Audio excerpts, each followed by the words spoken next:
Okay, good morning, ladies and gentlemen, and if you're watching this on the FINNTRAIL YouTube channel, I'm Damian from the channel Commander Outdoors. FINNTRAIL's asked me to make this video about my top upgrades for a Can-Am Commander. For me, the very first one, I'd say, is tires.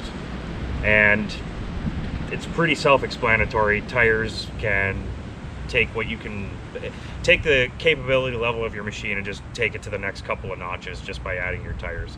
So it's pretty, I'd say that's a really good baseline to start your build with. The second thing would be a lift kit. It goes hand in hand with tires, just increasing your ground clearance, increasing what you can drive over, just increasing the overall capability of your machine.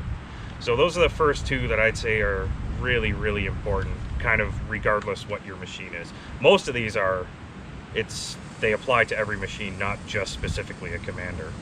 Number 3 on the list, it's a set of waders, something to keep you clean and dry while you're riding. Yeah, it's not a machine upgrade, but as someone who's ridden with and without waders in the type of conditions that I ride in, I would say after 2 seasons of riding with waders, it's kind of crucial to have a set of waders, because I think before I had waders, my rubber boots would fill up every single ride, and they smelled really bad when I retired them. So waders, pretty much a must-have. Okay, so for this next one, it's cargo organization, and you can see in the back of Agent Orange just the level of organization that you can get if you do it correctly and if you have the link system that BRP offers.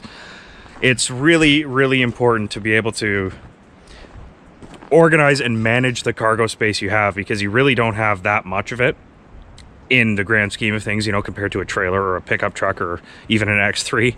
But if you organize it well, you'd be surprised just how much you can fit in these things. And the next item, I believe it would be item number 5, I've kind of lost count, is a phone holder of some kind. Especially if you use your phone like it's a GPS. And then I've got just the RAM, one of these regular RAM bars, and then this is their, like, an X-grip kind of phone holder, and it's supposed to have rubber grommets on all 4 tips, but they've kind of vibrated off. That is a really important upgrade. It's a really small upgrade, but it's really important. So the next one on the list, the next item, the next upgrade isn't really an upgrade. You could say it's more of a parts delete as opposed to an upgrade, but that is at the very least a front sway bar delete if applicable.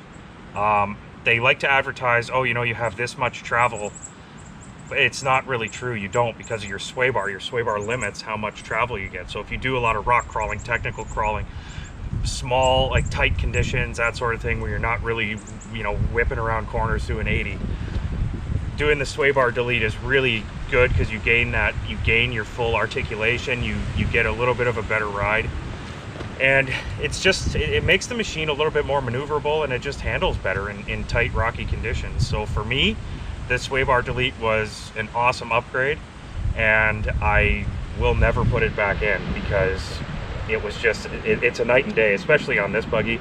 It's a night and day difference between full articulation and half, let's say, with a sway bar in. Okay guys, so the next item on the list of what's a good upgrade, this is, you could argue it's functional, but it's mainly aesthetics, and that is any sort of lighting upgrade. And as you can see, I only have halos on my machine, and Dad is a big fan of lights, as you can see.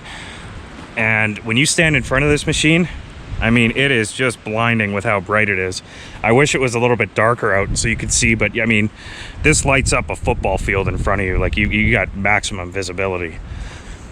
And down here is rock lights. And so rock lights are something, in the beginning, I fought the idea of them, and I thought, no, that's trendy, it's lame, it doesn't, but now that I see them more and more, and I mean, you know, Adrenaline Junkies guys all have them, and I think a couple, Eric in our crew has one, or has them, and they actually look really sharp, so I wouldn't mind doing blue rock lights on mine. And the same thing is for the whips. So the orange whips, I mean, they're multicolor, but Dad's went with orange. They were green. I think orange looks better. It started out as a thing meant for safety when you're running in the desert, and it just kind of turned into this trendy kind of cool thing that you do to your side-by-side. So it's a fun upgrade.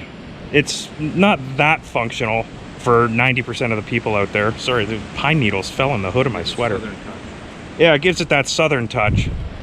So yeah, lighting, fun upgrade. So the second to last or third last or whatever item on the list for upgrades would be snorkels.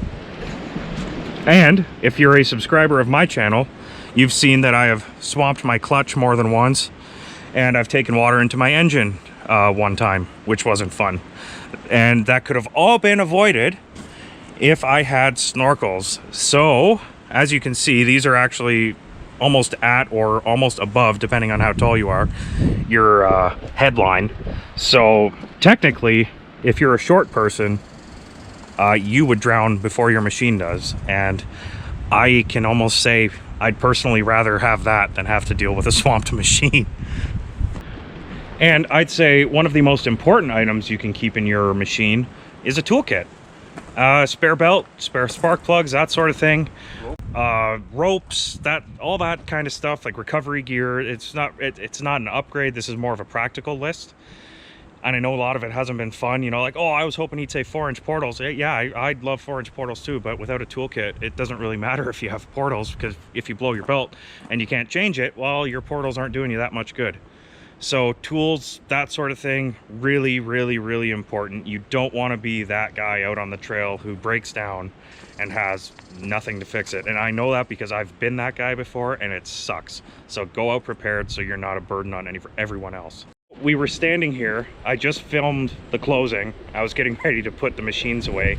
And Dad says, you know, a winch would be a good thing to have on the list. And I can say, yeah, a winch is definitely a good thing to have on the list.